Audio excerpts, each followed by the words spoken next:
tell you, this is one of the biggest privileges that I have had in my career. I had the privilege of hearing Amy speak at last year's national conference. And you may recall the conference took place during one of those little political events called a presidential election. And there were debates all over the place, and there was a debate scheduled that night. And there was apprehension that perhaps our keynote would be scarcely attended, and no one left the room. By the time Amy Herman concluded her presentation, she had won the hearts of over 700 people, and I expect her to do it again today. Very quickly, she holds her bachelor's in international affairs from Lafayette College. Her JD is from the National Law Center at George Washington University, and her master's in art history is from Hunter College. The Art of Perception is a program that she created herself while working with the Frick Collection, and she instituted this program for medical students to improve their observation skills. She expanded the program to serve 7 of the medical schools in New York, and then adapted the program for law enforcement professionals from the NYPD to the FBI. So the fact of the matter is, if you don't enjoy this presentation, you will either be arrested or investigated at the very least. Please, please give Amy a Michigan welcome, our friend Amy.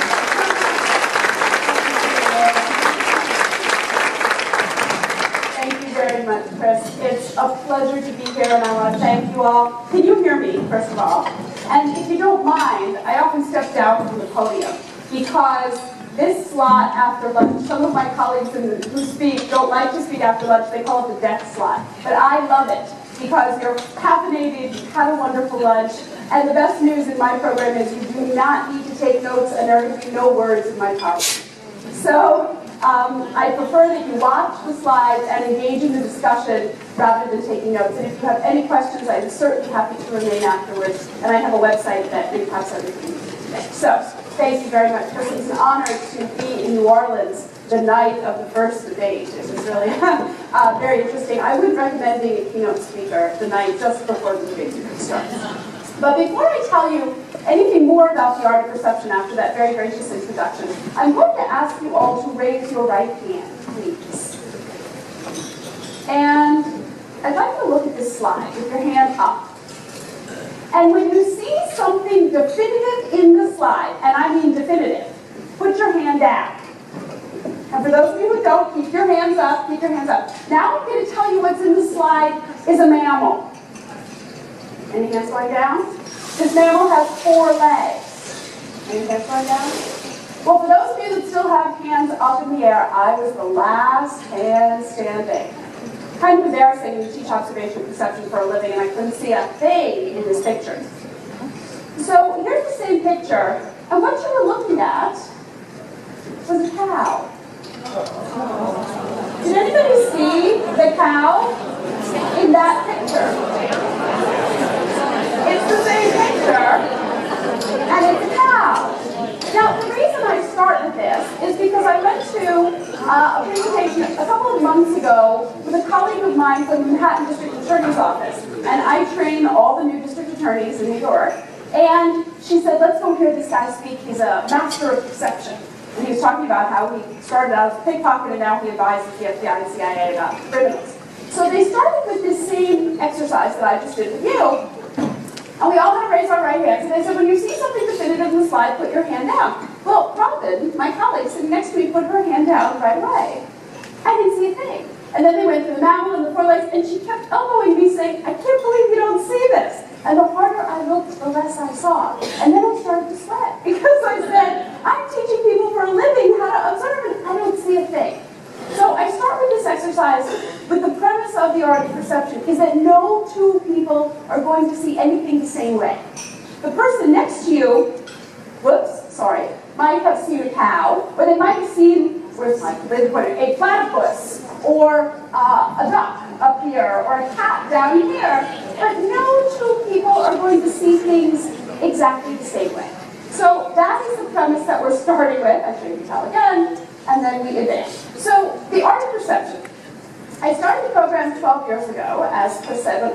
First of all, I'm a recovering lawyer. I will get that out there right away. I tell people, I left practice 1995. The process of recovery goes on and on and on, because once you're a lawyer, you're always a lawyer. But I left practice in 1995 because my heart was always in the art world. I had studied art history undergraduate, and I thought there must be some museum somewhere, somehow, that wants to hire this lawyer who doesn't want to practice law. And my heart goes out. I have a debt of gratitude to the Brooklyn Museum in New York City, because their development office hired me. Yay to the development office. And they hired me as a lawyer to work on what else? Planned giving for the museum. So that was my first foray outside of the legal world. And I was there for about 18 months, and then I had the wonderful opportunity to move to the Frick Collection. For those of you who know the Frick Collection in New York City, I get one of two responses when I say that I was the head of education at the Frick Collection. They say it's either my favorite museum in the whole world, or they say, the where? Never heard of it. So I encourage you, if you're in New York City, to go to the Frick Collection. And it was while I was at the Frick that I started this program for medical students. The rationale behind the program was, if we take medical students off campus, out of the medical school, and bring them to the museum and teach them how to look at works of art, they'll be better observers of and communicators with their patients. Basically, look at your patient before you pick up the chart, is what I was teaching. But I was using art as the vehicle. And the idea was not mine. I have to give credit where credit is due. The program started up at Yale, the Yale Center for British Art in collaboration with Yale Medical School. And with Yale's very gracious permission, I started the program at the Frick Collection. So one night, I'm out to dinner. Soon after the program started, and I'm out to dinner with friends, and I was telling them that the medical students with whom I worked had tunnel vision. It was science and anatomy 24/7, which is to be expected from medical students. But my friend said to me, and believe me, this all relates to why we're here today. He said, why are you just doing this for medical students? Think of all the professions that would benefit from enhanced observation skills. And I said, like who? And he said, what about lawyers? And I said, I don't want to go there. It took me long enough to get out. I don't want to go back there. And then he said the two words that changed my entire professional trajectory. He said, what about homicide detectives? Don't you think that they need good observation skills? And I thought to myself, that's brilliant. Of course they do. So that was Saturday night. Monday morning, I picked up the phone. And I called the New York City Police Department, and this is what I said. Hi, my name is Amy Herman. I'm the head of education at the Frick Collection, and I have a great idea. Can you picture the guy at the switchboard? And I said, I train medical students to enhance their observation skills, and I think it would be great for cops. What do you think? Dead silence. Transfer. Nobody hung up on me. The police department's credit, no one hung up on me. Transfer, all the way to Deputy Commissioner James Fife. And I say that with great reverence, because he has since passed on, and I had no way of knowing on the phone that he was over 7 feet tall.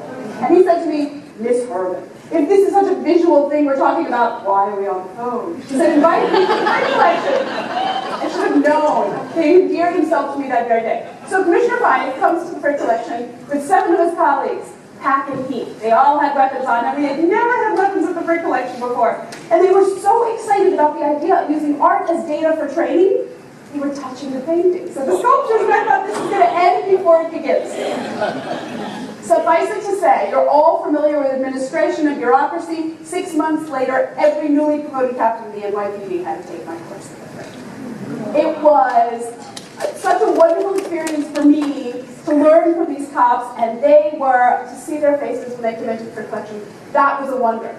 So one day I get a call from the Wall Street Journal, and the reporter says, I understand you have cops at the Frick, what are you doing with them? And I said, just as I did with Commissioner Fife, come and see what we're doing. So for 9 months, this Wall Street reporter came to, we had a lot of money back then, we had a lot of cops. Every month we had a new class of captains, and she came for 9 months to observe these captains. And unbeknownst to me, she was going out onto the streets, into the neighborhoods, into the precincts of New York City, and asking these captains, how are you doing your job differently after taking this course? And on July 25th, 2005, the headline above the fold, column A1, said, to master the art of solving crime, cops study Vermeer at the Frick. My inbox and my voicemail exploded. To say the least, exploded. And I got calls from all over the world, from agencies I had heard of, agencies I had never heard of, the FBI, the CIA, the Secret Service, Justice, Homeland Security, you name it, they called, and they all said the same thing. Please come teach us how to see. And I have news, I can't teach anybody how to see. I can do a lot of things, but teaching people how to see is not one of them. But what I can do, and the reason I'm here today, is to talk about the 4 A's. Appraise, analyze, articulate, and adapt. Very simple.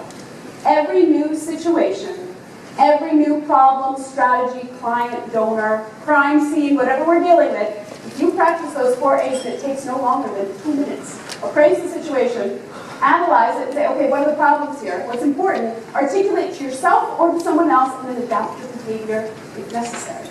Can solve so many problems. So after the article appeared in the Wall Street Journal, the program exploded in the press, and my mother, I was telling someone at my table that my mother died in a very short period of time after a brief illness, and I decided, seize the day. You found something you loved, you found something that seems to be of value, so I quit my full-time job, and I have been traveling around the country ever since then teaching the art of deception. I train all new surveillance agents for the FBI, new creative analysts for the CIA, 9 departments in the New York City Police Department, and I work with police departments, first responders, crisis managers, hospitals, nursing schools all across the country doing this program. So with that as background, the reason I am here to work with you today is because you are in the people business. That's what you do. And you are in the business of making it a better world by making sure that the resources that we need for the institutions that are so important to us, there is a legacy to make sure these institutions are preserved in perpetuity. But before you're in the organization, in the industry business, or in the people business. And so we're here to talk about the same methodology that I use with my covert surveillance agency, the FBI. Same idea. What are we looking at, and how do we communicate what it is that we do? So, that's all my talking. Now we're going to be looking at images. The program is not about art. I don't teach art. I don't teach art history. While I love it, I just use art, for lack of a better term, as data to rethink our critical inquiry skills. How are we looking at things, and most importantly, how are we communicating what it is that we see? I'm here to talk to you about shifting your perspective, because I looked at your agenda for the whole day, the morning, the afternoon. It's packed with such good informative sessions. But I'm here not to teach you substantive skills. I'm here to remind you what skills are important to be able to use all that information for maximum benefit. So if you look at the slide that I put up, the slide is of an artist named JR. And for those of you not familiar with JR's work, as recently as 3 or 4 years ago, JR would have been arrested in probably 20 countries around the world, because what he does is he takes portraits of people and he blows them up to billboard size, and he puts them on buildings, on the sides of buildings, on the tops of buildings, and in public places, and he neglects to get a permit to do any of this. So he's considered a graffiti artist, but he is so much more than that. So what he did is he wanted to take a self-portrait without revealing his facial identity, and it's called Self-Portrait of a Woman's Eye. And it's what I want you to do for the next hour that we're together. I want you to shift your perspective, step out of your responsibilities that you have every day, and rethink them for a little while.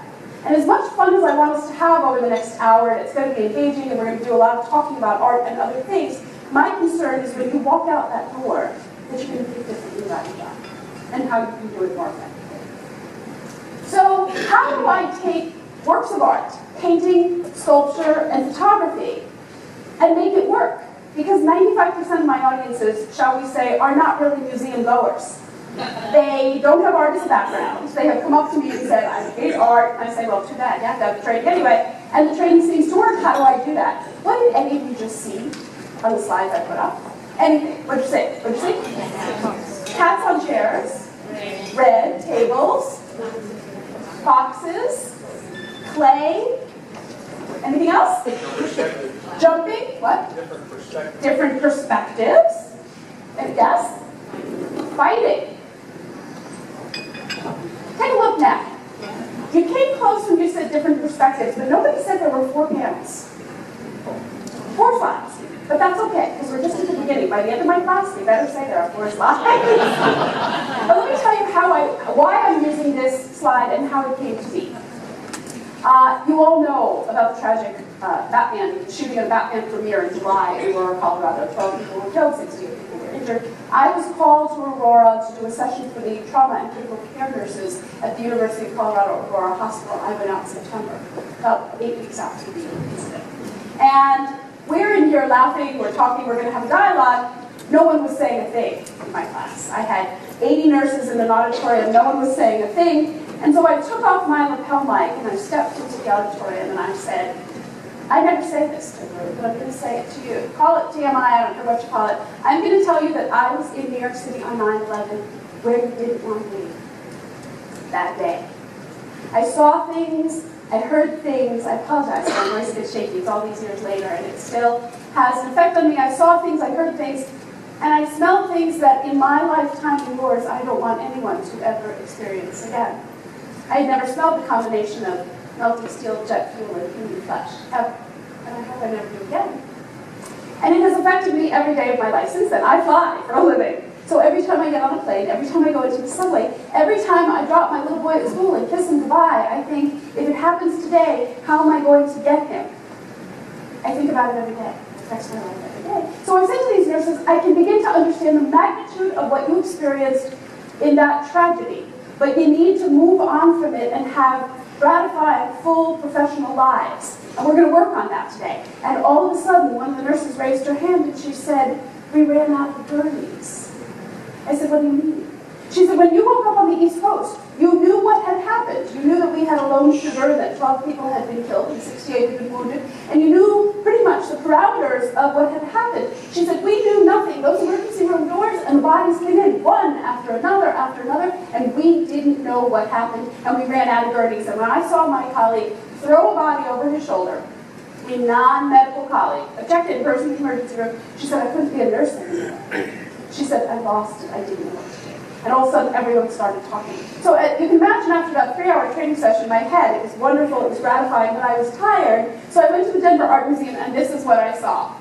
It's called Fox Games. And as you can see, there are people walking through the installation. And as I walked through it, I thought, this is weird. I go to art museums not only to be inspired, but it's because of what I do, and I do it to refresh my mind. I had a lot on my mind that day, as you can imagine. So I saw, just on the page you mentioned, tables and chairs and place settings. Everything was in blood red, and there were, rolls and salt, pepper, wine glasses, things that I had seen before. But everywhere you looked, there were these foxes running around. They were climbing on the chairs. They were falling from the ceiling. They were everywhere. And as I was walking through, I was thinking, I sort of know what to expect when I turn the corner, but I feel like I'm being watched all the time. And I realized that's what it's like to be a nurse. That's what it's like to be a cop. That's what it's like to be in development. Somebody's watching you all the time. Your donors, your clients, your supervisors, the people in your office. You're never alone, and it's not a bad thing. But I wanted to show you how I use art to rethink what we do and to bring it back to the real world. So how do I do this? I take works of art, I select works of art. Each of my presentations is different because A, I go crazy if I talk about the same thing all the time, and I have the whole world of art open to me to use as data. So I take works of art that people haven't seen before, like this work by astute. I ask the participants to step in close. 50% of my presentations or my classes are actually in museums. CIA, the police department, they're in museums. I ask them to come in close, ask questions all the way down so they can see process. This work by astute, he's an African contemporary artist. His entire work for the last 10 years is made of found, hammered bottle caps from the distillery in his home. These are bottle caps. You can see them, beautifully strung together. So I ask people to use art as a new kind of data to think, well, how am I going to ask questions about it, and then how am I going to translate it to my work? So what's the rationale for my being here with you today? The idea is that if we can look at works of art, and believe me, there are lots of fun portraits we could use. If you can talk about every aspect of a painting that you see, and it's not just about portraiture, something that you've never seen before, and come up with new questions and new ideas and what doesn't make sense and what does, when you go back to your real world of donors and institutions, you're going to look at your job through newly clean lenses. You're going to say, you know what, this didn't make sense to me before, now I want to find out why. That's the rationale. So I showed you these two pictures of a woman named Mrs. Maud Dale. Her husband was Chester Dale, a philanthropist who left quite a bit of his fortune and his collection to the National Gallery of Art. And these are paintings of Maud Dale by two different artists. If I didn't tell you that they were by the same artist, would you know they were the same woman? Not necessarily.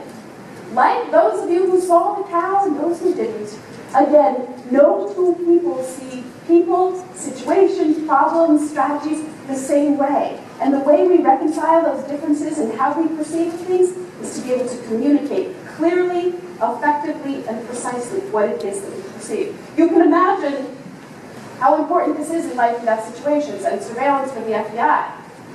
And the people that I work with that were in Benghazi, who had to ride a white people within 24 hours to get to the White House. You can understand how important it is, but it's equally important for you, because you think of what you're charged with.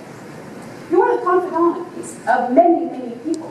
You know things about some of your donors that your own families don't know.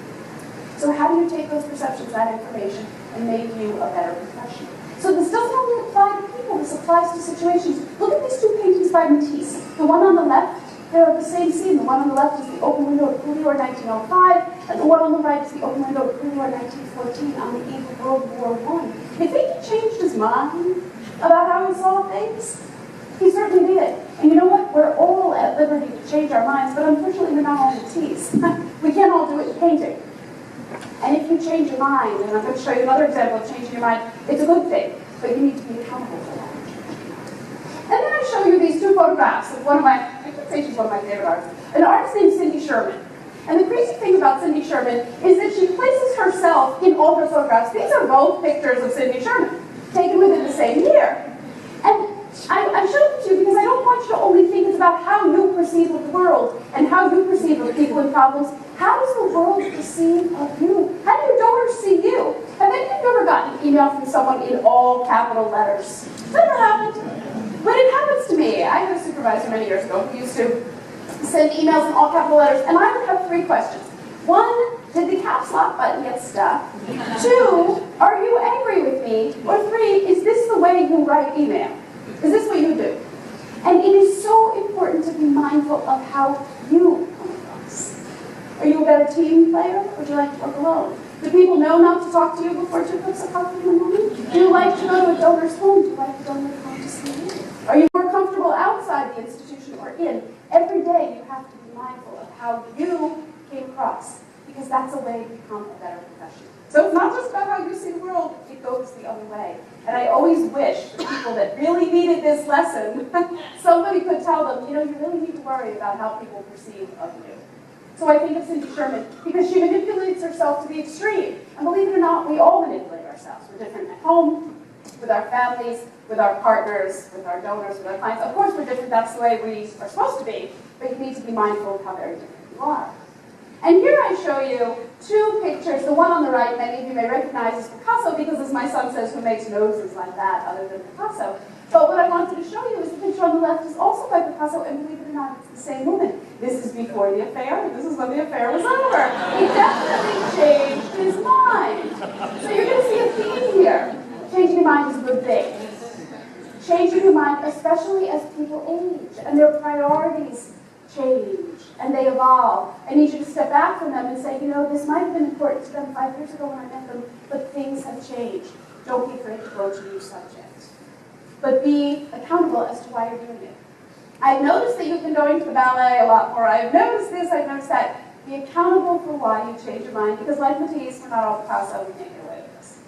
So I showed you the lovely Mrs. Hannah Winthrop at one of my talks 2 weeks ago. Before I even said anything, you know, you have those who want to say something all the time. He raised his hand, he said, she's a rather handsome woman. Yes, she is, a rather handsome woman. She has a couple of chins going on, she's got some pearls, she has a red and white bow in her hair, blue and white bow, exquisite lace, blue dress, red brocade chair, and she's holding a plum in each hand. And you might be sitting here thinking, what on earth does this have to do with development or philanthropy in any way? It has everything to do with philanthropy. Because, I don't know how many of you might notice this, but in the bottom, say 1/4 of the painting, is this incredible mahogany table that the artist has created. And on the mahogany table is a reflection of Mrs. Winthrop's skin, the lace, the jewelry on her hands, and even the plums. Why am I showing this to you? Because it's hiding in plain sight. That mahogany table is right in front of you, and if I didn't point it out to you, how many of you would notice the mahogany table? And the reason I do is because there's a mahogany table every day at work. There's something that's staring you right in the face and you're missing it. It happens to everybody. It happens at crime scenes. It happens, I could write a book about criminal investigations where the evidence right there and numerous people missed it. If you take one thing from this program, and you double check after you've had a visit, or you've had a meeting, and you're writing a report, you're putting notes to the file, ask yourself, did I miss anything? Is there anything I saw or I noticed and I didn't put down? Don't let the mahogany table get you. It gets a lot of people. So I've been talking about observations and inferences and perceptions. Those terms are not interchangeable. My lawyer friends like to think they are. They're not. Your perceptions of something or someone are informed by your observations of the 5 senses. I'm going to say it again. Perceptions are informed by observations of the 5 senses, and the inferences that you draw or the conclusions you make are based on your perceptions. So it's observations inform perceptions, perceptions inform inferences. It's pretty straightforward, but let me put it to real life. Have you ever met someone for the first time, gone to shake their hand, and they don't really shake their hand? You ever done that? You think, oh, that's not really a handshake. Or you've had the experience of walking into a hospital. Do you know what a hospital smells like when you walk in? There's a very distinct smell. And the reason I remind you of this is information. And to have the added misfortune of not just going into the hospital to visit somebody, how about going to the emergency room? Do you know what the smell of the emergency room is? It's different from the lobby of a hospital. And if I were to ask you to articulate how it's different, I'll do it for you this time. But there's a human smell to an emergency room. There's a human smell because you have emergencies, you have bodily fluids, you have things going on in an emergency room that do not happen in a hospital lobby. I want you to be aware of all of the sensory information that you can because it will help you do a better job. If you remember a weak handshake, if you remember whether somebody had a softer tone of voice when they met you than they did on the telephone. Do they prefer to talk on the telephone? Do they make eye contact? Are they happy to see you? All that is information, and we're going to talk more about body language. But I want you to use the observations the observations of your 5 senses to inform your perceptions. And then when you make a judgment call, say, I did this because I noticed A, B, and C. So look at the slide behind me. Don't tell me what you think of the slide. Tell me what you see in the slide. What are your observations? I didn't plan for her to say that. She said a right-handed person, which is an inference. Why did you say that? Which glove is more important? Do you see what you did? The observation informed your perception. She said that the right glove is more worn, therefore you concluded that the person is right-handed. Is it a logical inference to make? Yeah, but it is a logical. Oh, now I'm really confused. But and now, the observation is, you're talking about this glove is more worn. Okay, the observation is the glove on the left side of the picture is more worn than the right glove. So she concluded that the person is left-handed. Can you say that definitively? No. You know why?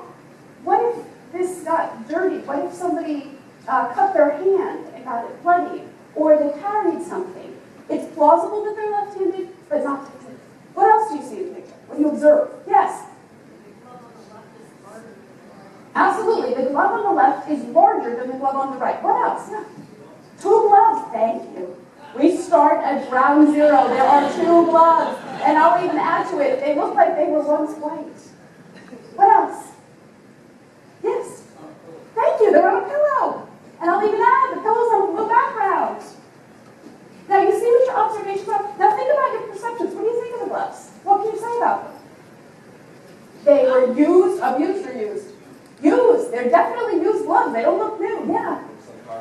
Looks like hard work. Looks like whoever wore these gloves worked hard when wearing these gloves. And you may get into issues of gender. Somebody said to me last week, the glove on the left belongs to a man and the glove on the right belongs to a woman. Whatever, okay. If that's what it looks like to you, that's fine. But you see where we go with observations, how they inform your perceptions, and then judgment calls you make. I think the person worked outside. I think the person was a source in socioeconomic class. You could go on and on. But the reason I'm asking you to go with your inherent observation and perception skills is they're good. They're good. You wouldn't be doing what you were doing if you didn't have good skills. But now I'm going to tell you something about these gloves that would have changed your entire perception. These were the gloves that were found on Abraham Lincoln after he had been assassinated. They were in his pocket. Now, if I had told you that before, you'd start thinking, that's blood, and you'd think about where they were in his body, and did the gunshot wound get the gloves? As I say to my nurses, before you pick up the chart to read what someone else has written, just look at your patient. Just look at your patient, because when you read somebody else what they've written, you're going to say, ah, yes, definitely, yellowing of the skin. You didn't notice yellowing of the skin. But if somebody else said it, you're inclined to agree with them. Go with your own skills first. Realize what your observations are, and what are somebody else's judgments. Be able to same way, and being able to articulate your observations and perceptions is looking at the big picture. Because when you meet with donors, there's always a big picture. Where do they come from? Why your institution? What's their connection? But I also want you to know the small details. How do you know they don't talk to 3 of their 5 children? Those are small details that you need to know. So when you look at a painting, I ask my participants, yes, look at the big picture, be able to tell me that there are 3 people in the painting, a woman on the left and 2 men on the right. They appear to be in a restaurant. Notice I didn't say they're dining out. There's no food there. They're sitting at a table. She's got a hat on. And there appears to be a mirror behind them that shows other tables and chairs in the restaurant. But by the end of my class, I want someone to say, you know what? How come the 2 men cast reflections in the mirror and the woman doesn't? How come? Now, a couple of weeks ago, I had a group of newly minted detectives in Philadelphia. And I could write a book about what I call knee-jerk reactions. And we were talking about, what all this, how would you put it all together? And this new detective, really smart, really bright guy, raises his hand to me and said, well, that's easy. The 2 men on the right are gay, and the woman on the left is a vampire. Did you really just say that in front of this whole room full of people? And I said to him, first of all, are you telling me that you can tell someone's sexual orientation by looking at them? He said, no. I said, well, you just said that. I said, a vampire for real? He said, well, they don't cast reflections. I know that. And you know what? He did a good thing. He did a really good thing because these are the knee-jerk reactions we hear. Imagine the ones we don't hear. He said things that were totally ludicrous, but he was trying to offer an explanation. The bottom line is, I don't know why she's not in the painting. The artist could have decided, I didn't want to put her in. I want someone to raise a red flag. Something doesn't make sense, there's a disconnect, there's an inconsistency, question it and say it out loud, because it's not going to go away. The big picture and the small details. Because as I said, you see people at times in their lives, and you see aspects of their lives that other people just don't see. I'm showing you 2 portraits of Isabella Stewart Gardner by John Singer Sargent, very different times in her life. At the height of her philanthropy, when she was an art collector, she was out there with Henry Clay Frick and J.P. Morgan. She was out there collecting art, and then he did this exquisite watercolor of her at the end of her life. You are privy to information and people and their confidences. And I want to be able to make a better professional. Not only do you have to be aware of all that information, but I need you to communicate it effectively. If to nobody else but yourself, and say, I noticed this. How are we going to put this together to help this person? What is their intent? How can I help them do it more effectively? So I want to show you, you've already gotten the hint that I do a lot of work in law enforcement. I have a profound respect for my law enforcement clients because they lay their lives on the line every day to protect this country.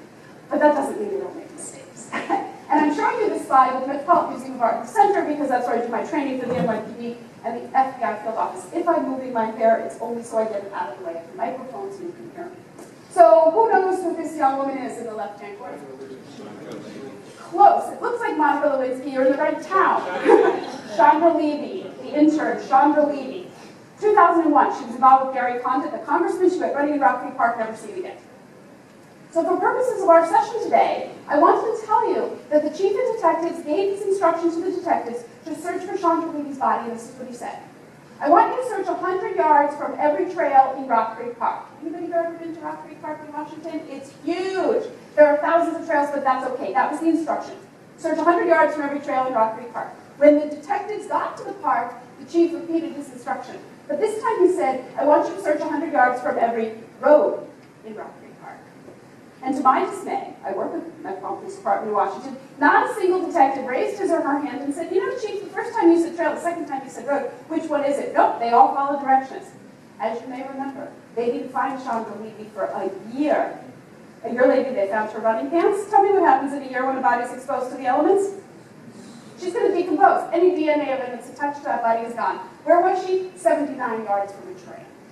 Now, I can't say with any certainty that had the chief given the instruction consistently, that they would have found her body any sooner. I'm here to tell you, be consistent in your language. Because when you're writing something or you are speaking, I don't need to tell you this, somebody's listening to you. Somebody's listening to you. And no, you're not talking about trails versus roads, but you're talking about a lot of things that could easily get confused. Be consistent. There's going to be human error. Do your best to reduce it, especially when the donors are involved. Because they may remember, but you said this. You know you didn't say that. Make it clear both times and be consistent. The other case, anybody know who the woman on the right-hand side is? Yeah, somebody in every class knows she was stuffed into a wall. Absolutely, she said she's the dead student in the wall. Exactly. This was a Yale graduate student who went missing on her wedding day almost 3 years ago. She was a pharmacology graduate student, and there are two aspects of that investigation that are very relevant to the work that we do. The first one was the young woman went missing. And so they interviewed her family. First they thought she ran from the wedding. She didn't. So they had to find her. So they sent a police officer from the New Haven Police Department to the missing woman's workplace. And the missing woman's colleague gave the police officer access. So the police officer had the instruction, go look around. Just go look around, see if you see anything. So the police officer goes to the lab. What does she know about science? Not great, but she's just looking around the lab, and she sees standard scientific equipment, and in the center of the lab is a cart. And on the cart, there's glassware, scales, you know, what's in a scientific lab. But she noticed, you ever see those pop-up Clorox wipes, you know, those sanitary wipes one at a time? She noticed a box of them, and on the box were blood stains. So the police officer said to herself, articulating, that's a red flag. We need to get that blood analyzed. I have no idea if it's related to the missing woman or not, but I want to get the box analyzed. But her peripheral vision was open enough. She wasn't just looking around, she was watching behavior. And the colleague of the missing woman who gave her access to the lab kept trying to stand between her and the cart every time she looked at the Clorox box. So she did a test. She walks to the corner with her back to the box like this, and slowly turns around. And what does she see? The guy's trying to turn the box around so bloodstains aren't evidence. That's a red flag. That's not the way it should be. So they brought him in for questioning. You know, there was no trial in that case. There was no trial. He was a person of interest. But the lesson from her work is you need to be watching behavior all the time. You may have one task, but you need to be watching people's behavior. If you're meeting with a family, watch the relationships among them. Don't just say, well, I talk to my son 6 times a year. If you have a meeting with a family, watch their behavior. Watch their behavior with you. See if they want to meet inside the home, outside the home. In your office. Where do they want to go? Watching behavior is key. So still, we have a missing young woman. We have a person of interest, and we have blood on the box. New Haven police are sent off in case the FBI comes in. So my FBI colleague, who was head of the New Haven Bureau, tells me the story. He said, you know, they worked on mice in this lab, so they had this fan going all the time, 24/7. It pulled all the bad air out and put fresh air in, so you didn't have to smell mice all the time. He said, so I've got a family that's in anguish, a missing woman, a person of interest, and you can't charge someone with murder if you don't have a body or a crime scene. You can't do it. So he comes in, he looks around the lab, and again, he gives me TMI, and I'm going to give you TMI. He says, you know, Amy, I do my best thinking in the men's room. Why do you need to know that I do your best thinking? But he decides to leave the lab to focus on everything that he's thinking about in case he walks out the back, turns right, opens the door to the men's room, and recoils from the smell of a decomposing body. The victim, as she said, was stuffed into the wall between the lab and the men's room. But why did nobody smell the victim in the lab? Because there was a fan going 24/7 to get rid of the mess smell of mice. Not a single person on the Yale staff said to any of the investigators, by the way, there's a fan going. You may want to turn it off for your investigation. They all assumed they knew. You know what happens if a fan goes too long? It becomes white noise. You don't hear it. The lesson for you is do not let your assumptions get in the way of observations. Don't think because you know something, everybody knows it. They don't. And if you have to take the extra 2 minutes to say, you know, I just want to make sure everyone's aware of X. Say it. That there's someone else at play here. There's another interest. There's a child nobody knows about. Say it. Because you can't let those assumptions get in the way of observations. So, assumptions. I want to spend a minute on assumptions because you may deny it, but we all make them. We all make them whether we realize it or not. So I put this painting up years ago at a government conference of security officers and government personnel. And I need to start talking. So I put this painting up, and I said, okay, here's the art of perception in a nutshell. Who, what, where, and when. Who's in the picture, what's going on, where are we, and to the best of your ability, tell me what time of day it is. So a woman stands up in the back of the room, and I said, yes, tell me what you see in this picture. And in my head, I had sort of responses that I was waiting for. Man, white man, beard, cello, shoes, chair, you know, what's in the picture. So a woman in the back of the room stands up, and no offense to any of you, but there's always a troublemaker in the back of the room in my experience. So this woman in the back of the room stands up and says, that man in that painting is Jewish. Not one of the things I was waiting to hear. It wasn't on my list of responses. So I said to her, you know, you've made an inference. Can you walk me through the data? Tell me how you got, what were your observations to conclude that this man is Jewish? She put one hand on her head and she said, all musicians are Jewish, Amy. really just say that in a room full of people? So I'm trying to keep cool and think, well, how are you going to get out of this one? So I said to her, well, now you've made two inferences. The first one is, you said he's a musician. We have no way of knowing he's a musician. And the second one, you said all musicians are Jewish. How'd you get there? I'm trying to keep my impatience tapped. And she said, well, you know, in World War II, the Nazis put Jews in concentration camps? And I said, yes. And she said, you know, in some of those concentration camps, they formed chamber music groups? I said, uh-huh. She said, so that when the Red Cross came through, they could see that everything was okay. I said, you need to stop talking. I said, we got a man in a chair playing a cello. Who's talking about Nazis? Who's talking about chamber music? And who is mentioning the Red Cross? And she got really annoyed, and I had this watershed moment in my program. She said to me, you asked me what I thought of when I saw this picture. And I said, with all due respect, I don't care what you think.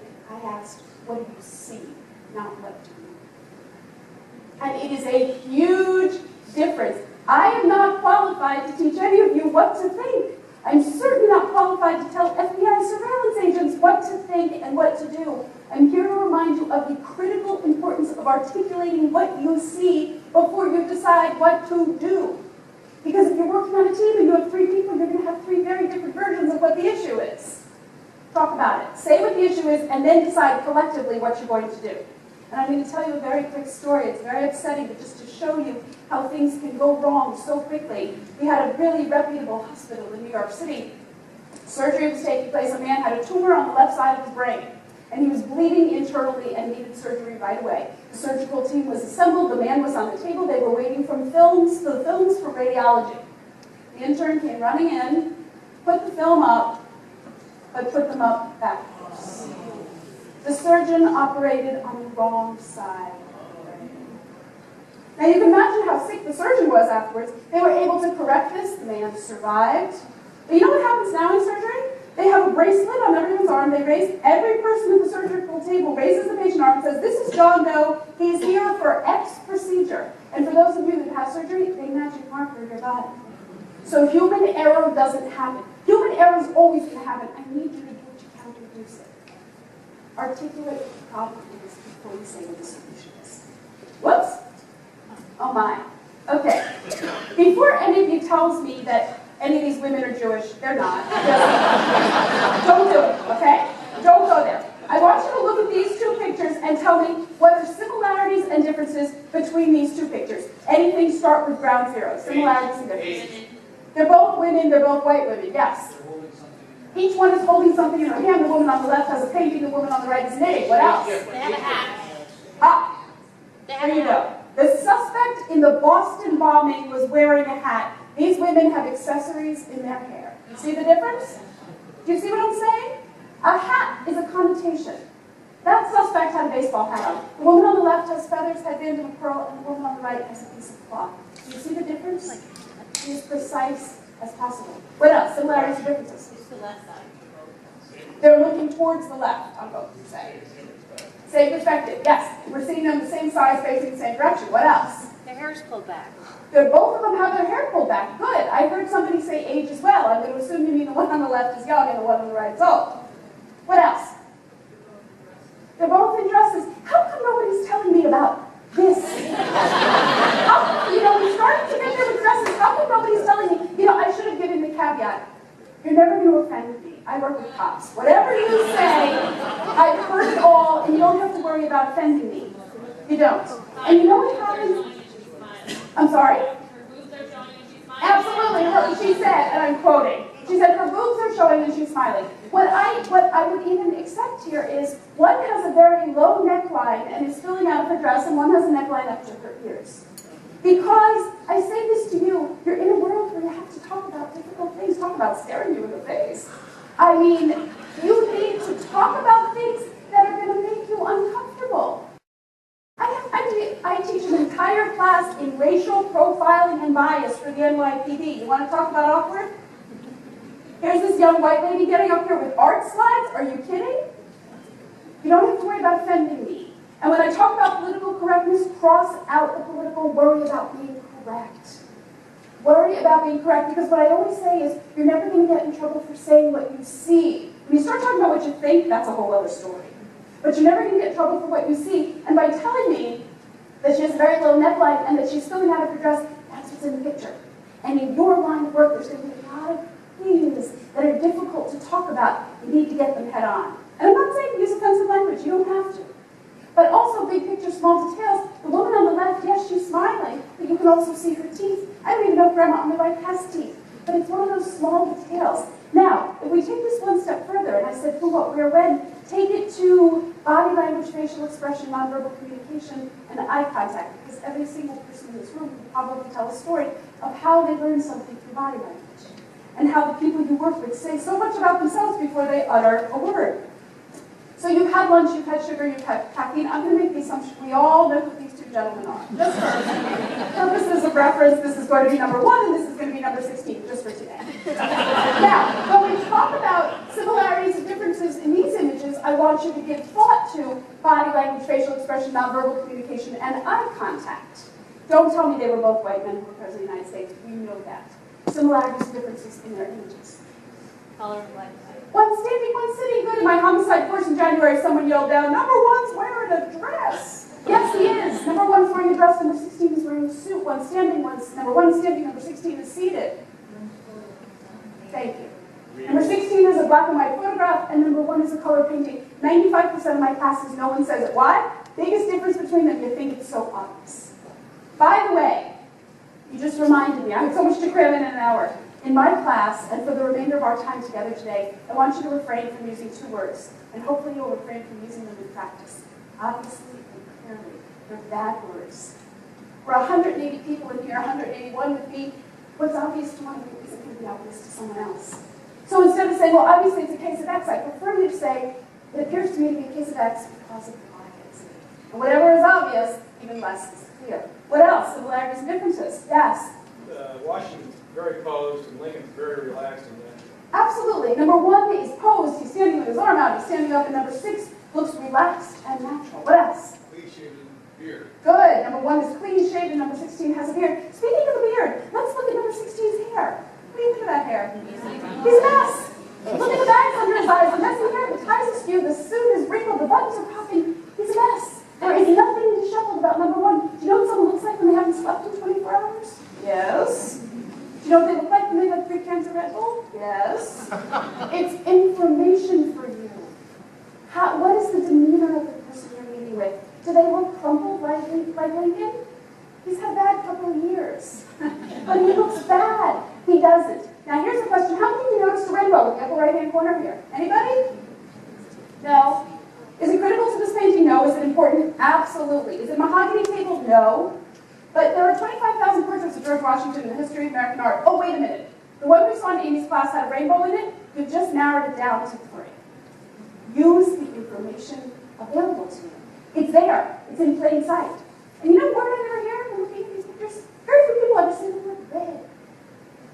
Think about how many times you're on the phone and you have to give a report of someone you just met with or what you think. Start with the basics. Photograph, painting. Because, you know, if you had a question of how important body language is, have any of you ever seen this picture? Sure you have. And if you had to describe it to me, I don't want to hear the words of someone who's not in the picture.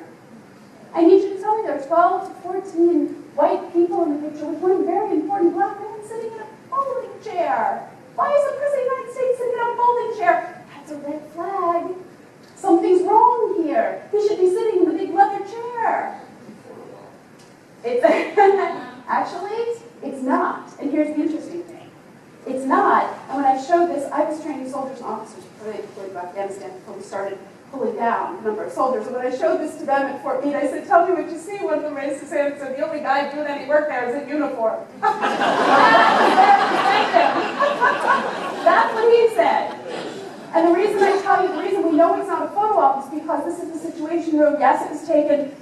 We saw it after Osama bin Laden was killed, but the president is not in the Situation Room. That's where people are monitoring situations, hence the name. And the president came in and said to the general, said, let me get up, Mr. President, please sit down. He said, you stay where you are, I'm going to watch you move. So the description, body language, tense, anxiety, and I also want to hear, looking at something we can't see. Don't take anything for granted. This is very quick. Ooh, I'm going to talk a bit faster. Okay, so when I started the program 12 years ago with the Frick Collection, when you're in the museum-based program, I assign pairs of people painting. You have 5 minutes of painting, no label reading, and you have to present your observations to the whole class. So the lovely Comtesse Darroux, another handsome woman, I assigned her to 2 medical students, and I could see from the get-go they didn't like her. They crossed their arms, they looked bored, they rolled their eyes. I said, gentlemen, what's the problem? You don't like the lovely Comtesse Darroux? They said, no, she's fine, it's okay. I said, you don't have to like her. Tell me why. They said, you really want to know? I said, yes. And one of them said, well, she's got a double chin, one eye is crossed, her hat looks like a shower cap, her jewelry looks fake, her dress doesn't fit, and we think she's ugly. And I said, don't hold back, tell me what you think. So we reconvened all the medical students in front of the painting, and I said, you know, your colleagues brought up 2 interesting points, and I'm going to ask you 2 questions, and I'm going to repeat the questions for you. I said to the medical students, did you ever walk into a hospital room or a clinic, introduce yourself to the patient, and from the minute you shook their hand, you couldn't stand it? Does that ever happen to you? And if you say no, you're lying. Because it happens in every profession. Imagine you meet a donor for the first time. You can't stand it. So the second question that I ask the medical students is, does it affect your professional ability to treat them if you can't stand your patient? And I ask the same of you. Does it affect your ability to be a professional if you can't stand the person you're working with? You don't have to answer me. Ask yourself. And the 2 answers I have are, one came from a detective and one came from a psychiatric nurse. The detective said, oh, I have an easy answer, Amy. Move on. We're too busy to worry about how much we hate people. I have a lead witness in a murder trial. He's the head of a gang. Hate him, hate his family, hate his lifestyle, but I need him. And I don't have the time to worry about how much I can't stand him. That's one answer. Excuse me. The second answer is came from the psychiatric nurse. She said, you know what? It's going to happen over and over and over again. You're going to meet people you can't stand. Ask yourself, the next time it happens, not if it happens, but when it happens, ask yourself, why? Why do I hate you so much? And you may end up learning something about yourself. Just as an idea. Don't tell me about the Jewish jokes. Don't tell me what you think. Tell me what you see in this picture. A woman and a baby, that's a good, safe start. What else do you see? She's happy. She's smiling. Good. So is the baby. What else? She has a gap between her teeth. Yes. What else? She's what? She's wearing swinging earrings. I was going to say, there's an elephant in the room here nobody's talking about. She is what? I'm going to change that and say she has brown skin, because I'm not sure she's African American. She has brown skin, and the child is mighty white. Right? Mighty white. Blonde hair, blue eyes, white skin. Anything else you observe? And he's wearing stripes, and she's wearing a round-collared red peasant kind of blouse, like a flowy kind of blouse. Yes? She's got brown hair. Absolutely, it's piled on her head. And there's someone behind her back here. Okay, now, in the interest of time, we're going to go over to slightly less safe territory. Tell me what you think their relationship could be. Nanny. Teacher. Grandmother. Foster, biological, or adoptive? Either or, any of the above. What else? Neighbor, friend, teacher, healthcare worker. The list could go on and on, right? Okay, so a woman in the back of the room stands up in New Orleans and says, that is the baby's mother. And I said, well, why do you think so? She said, look at them, they have exactly the same nose. And I said, I hesitated for a minute, and I looked carefully, and I said, well, I happen to have information that it's not the baby's mother. And from the back of the room, she pointed her finger, pointed right at me, and she said, Miss Herman, you're a racist. And I said to her, you know, we just met. I don't think I've said anything in the 2.5 hours that we've been together that warrants you calling me racist. Why? And she said, because you just said it can't be the baby's mother. See the importance of listening? I said to her, I have information that this isn't the baby's mother. Not that it can't be. Of course brown-skinned women can have white children, and brown-skinned children can have white parents, but after 27 hours of labor and a C-section scar to sleep, I know the baby's mom is. It's me. That's my child, right there. And this beloved woman, this beloved person, now he's 10 now, she's still my babysitter. She's still my nanny. And what's interesting is, in 8.5 years of this using this photograph, no one has stepped out of the 4 corners and says he has my nose. They all want to get focused. And she is from Trinidad, and as I said, she's the whitest baby you're ever going to see. But I encourage the race conversation. It's good to have it and keep it open and think about your expectations. She lives and breathes with this child. There's nothing wrong with saying it's her nanny. But what was disturbing to me was when I do grand rounds in hospitals all the time. Emergency attending physicians in my grand rounds. And I said, what do you see in the picture? Doctor raises his hand and says, that child has Down syndrome. And you know, you put a picture of your kid out there. You gotta be willing to take anything. And I said, doctor, can you walk me through it? How do you know the child has Down syndrome? And he said, you know it when I see it. No, you don't. I have been told that my child is albino. I've been told, and this is my favorite, that my child has a thyroid condition because he has a compressed neck from repeated surgeries. He was fat till he was 3. He had no neck till he was 3. There is no thyroid condition, yes. I just thought he was a Michigan fan. You thought he was a Michigan fan. There you go. Sorry, he was born and bred in New York. So when I caution you here, I want to caution you and tell you to keep the door open at the same time.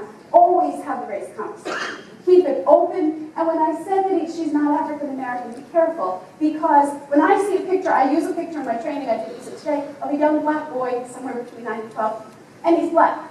I don't know that he's African American. He could be Brazilian, Haitian, Caribbean, he could be anything. And if I don't know, I had a man in my class last week who was white could be, and he came up to me and told me he was African American because he's from South Africa. Be careful. And if you don't know, as all these people came running to the podium to apologize about all the medical conditions they thought my child had, I said to them, don't apologize, don't overreach. Now, very, very quick exercise. Find a partner next to you. Partner or 3. Very, very quick exercise. This is what we're going to do. This is going to fuel you for this afternoon. I am going to put a slide up. I'm not going to end. One of you is going to describe the slide to your partner, and the partner is going to close his or her eyes. Decide who's going to do what. One of you is going to look at the slide, and the other is going to close his or her eyes. All right? Okay, ready? Okay, you've decided. One partner's eyes are closed, one partner's going to look at the slide. You will have 45 seconds to describe the partner to the slide to your partner. Ready? Go. In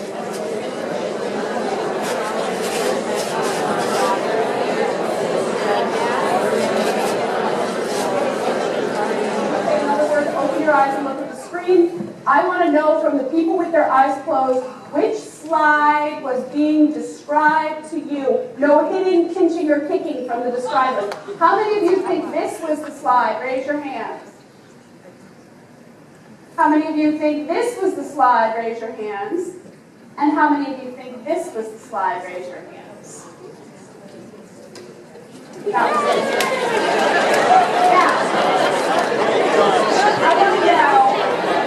I want to know how many smart alecks said to their partners, oh, it's a Monet bridge. Who said that? They're all Monet. It doesn't matter. They're all Monet. All right, here's the deal. I only have 5 more minutes with you, so I want to get everything in that we have. If any of you had said to your partners, and this is what I'm encouraging you to do in the big picture, if any of you said to your partners, there's a white border on the right side of the bottom, whoops, it would have been a dead giveaway. A dead giveaway. Okay? So I'm not trying to trick you here, but, oh, I'm sorry. Oh dear. Okay. I'm not trying to trick you. I'm encouraging you to look outside the 4 corners of what you're looking at. Okay? Because I know you all want to get to the bridge, and we're going. Okay, quickly. Yep, 5 minutes. Are you sure? Okay. You're all right? I'm sorry. I try to be respectful of your time. I have so much to talk about. Okay.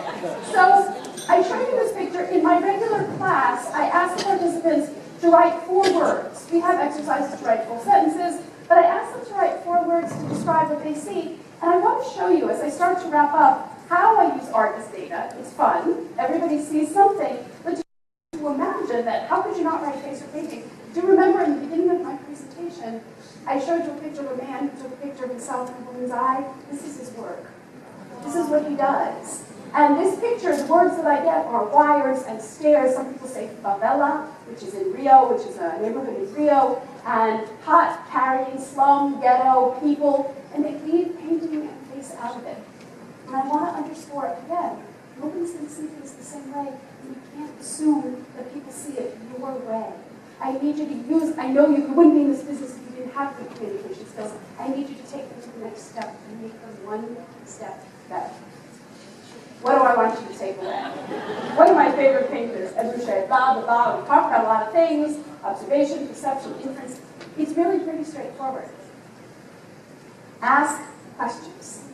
Ask questions. Many of you have seen this painting before, and yes, you want to know, is that a mirror behind her? Is this woman her backside? Is it another barmaid? Is this patron where we're standing? Do the bottles of liquor on the marble bar match the bottles of liquor in the back? How do we reconcile all the things we can't figure out in this painting? But don't forget the big picture that there are crowds gathered here to watch a trapeze artist in the corner. You see her feet up there. Those are the kinds of small details I'm talking about. Why are they all gathered in the first place? Big picture, don't forget the small details, because they can make you a better professional. This is a tough economy we're in. Do you remember I showed you El and Tsui, the flattened bottle caps? Look at this work of art. And you can see the scale of it. I encourage you to be creative and resourceful. There are fewer of you doing more jobs now. It's a hard economy. Fewer resources. I need you to be creative and resourceful with what you have at hand. This artist specifically doesn't use gold and silver because he said it's too rare. I want to use what's available, and these are flattened, hammered, found outcomes. Do not lose your sense of humor. I think it is a prerequisite for every job in the world, but especially indoors. You have tough circumstances, you have tough situations, you have to walk on eggshells often. Do it with humor, do it with candor, and be as communicative as possible, not only with your clients and donors, but with your colleagues as well. And as I said at the beginning, I need you to look in the mirror every day. And I need you to ask, you're not going to see this, by the way, when you look in the mirror, I need you to ask yourself, what worked well today? What did I do well? What was successful? And ask yourself, what didn't go well? Where did I go wrong? How am I going to accept it? How am I going to learn from it? How am I going to move on? And like you, I am inspired by people. You in your life, work with the word inspired by people. We're inspired by leaders, but I hope now after this class you'll be inspired by art to think about leadership and working with the people who preserve the institutions that you so lovingly work with to make sure that they're going to be here. And when we think about people like Steve Jobs and Mrs. Astor, and I look at these works of art, I hope the ability to look at art, think about it, and talk about it will help you interact with your donors more effectively, because they're really very, very important people in all of our lives. Whoops, and I leave you with these two slides of one of my favorite artists, Chuck Close. For those of you who are not familiar with Chuck Close, he's an artist who's paralyzed from the shoulders down, and he suffers from something called face blindness. He can never remember one face to another, so whenever he paints, he has to have a picture in front of him. And I wanted to give you a visual illustration of looking at the world before the art of perception and after. And I tell you, this is my website. If any of you would like to reach me, comments, questions, please do. You can contact me from my website. And I will get back to you. It takes me a day or so. But I showed you these two works of art because this is a tapestry by Chuck Close from 1995. Pretty straightforward. A white, bald man, green eyes, glasses, a goatee, and a cut t-shirt looking right out at us. This is a portrait from 2005. He's broken down every quadrant of information that he had to make it richer, more compelling, more colorful, and he's even lowered his glasses so you can see the big picture without missing the small details. This is how I want you to see the world now. I want you to use all the information that's available to you. Not only do I believe, after doing this for 12 years, that it will make you a better professional, I think it will make you a more interesting person. And I'm going to leave you with this very short story that happened to me about 6 months ago. I dropped my little boy off at school. When I'm home, I try to drive home from the East Village to get some exercise. And I'm coming across Wall Street, and a man in a wheelchair comes out of his building with a rope tied around his ribcage, and he's walking a big hairy dog. The New Yorkers are funny about their dogs. You have to ask permission to pet their dog. It's not like the Midwest where you can do that. So I asked the man, I said, may I pet your dog? And he said, of course. And I got down on the ground, and I was rolling around with the dog, and so I stood up, because I love big hairy dogs, stood up, wiped the drool from my face, kind of fixed my hair, composed myself, thanked the man very much. And as he wheeled towards 6th Avenue, I walked towards 5th Avenue, I realized that the man in the wheelchair was Chuck Close.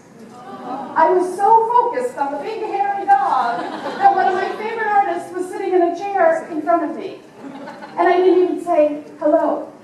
I was so focused on the dog. I leave you with the words, pay attention to the world around you. There's a lot to see. Thank you so much for having me.